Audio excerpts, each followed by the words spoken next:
আজ বিশ্ববরেণ্য সাংবাদিক রামানন্দ চট্টোপাধ্যায়ের শুভ জন্মদিন। যিনি আজীবন লড়াই করে গেছেন সততার জন্য, দেশের জন্য, দশের জন্য। জন্ম 29শে মে 1865, মৃত্যু 30শে সেপ্টেম্বর 1943। জন্ম পাঠকপাড়া, বাঁকুড়া। তিনি সারা জীবন সততার জন্য বারবার বিভিন্ন বঞ্চনার শিকার হয়েছেন, কিন্তু হাজার অভাব অনটনের মধ্যে তিনি কখনোই তার আদর্শ থেকে সরে আসেননি।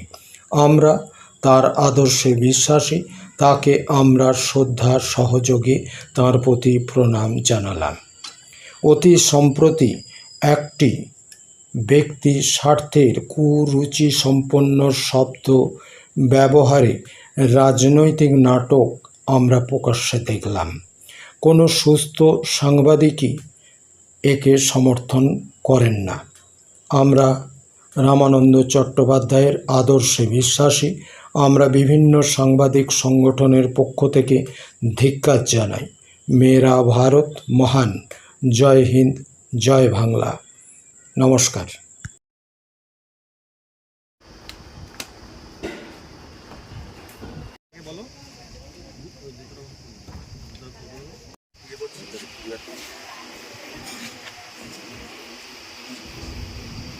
আজ বিশ্ববরেণ্য সাংবাদিক রামানন্দ চট্টোপাধ্যায়ের 160তম জন্মদিবস পালিত হচ্ছে। আমরা বাঁকুড়া জেলার জয়পুরে বনলতা রিসোর্টের সামনে সমবেত হয়েছি।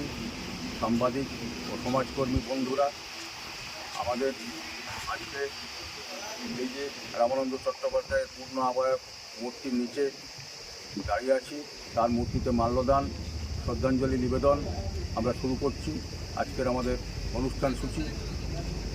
আমাদের মধ্যে পেয়েছি বিশিষ্ট সমাজসেবী অমিত মণ্ডল। উনি এখন রামানন্দর প্রতি শ্রদ্ধাঞ্জলি নিবেদন করছেন, পুষ্পর্ঘ নিবেদন করে তাকে প্রণাম জানাচ্ছেন।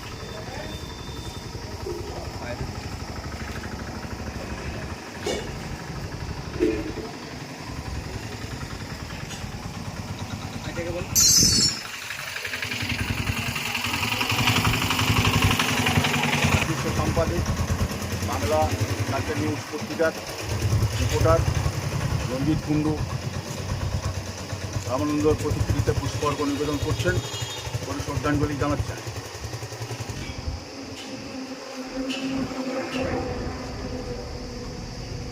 সাংবাদিক এনামুল ভূঁইয়া রামানন্দর প্রতিকৃতিতে পুষ্পর্ঘ নিবেদন করে শ্রদ্ধাঞ্জলি জানাচ্ছেন। ফতুলপুর থেকে এসেছেন রাজীব মণ্ডলকে আমি নিবেদন করছি যে রামানন্দর প্রতিকৃতিতে পুষ্পর্ঘ নিবেদন করে শ্রদ্ধাঞ্জলি জানানোর জন্য।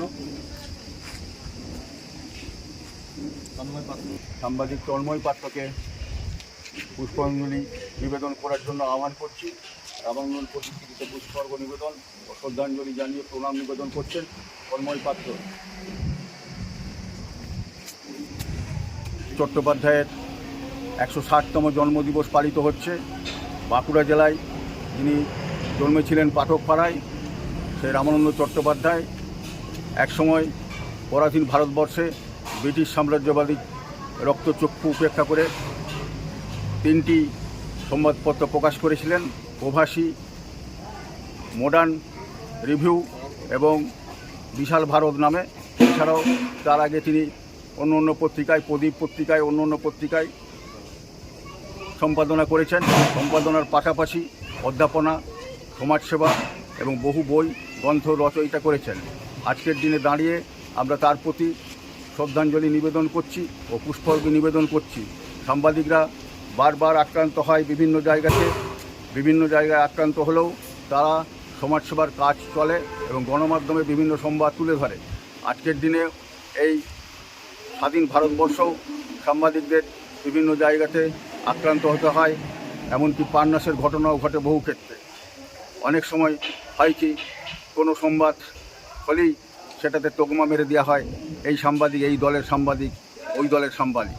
কিন্তু সাংবাদিকরা নিরপেক্ষভাবেই সংবাদ পরিবেশন করেন, আগামী দিনেও তাই করবে এই আমি আশা রাখব। সকলকে ধন্যবাদ, শুভেচ্ছা জানিয়ে আমার সংক্ষিপ্ত কথা শেষ করছি।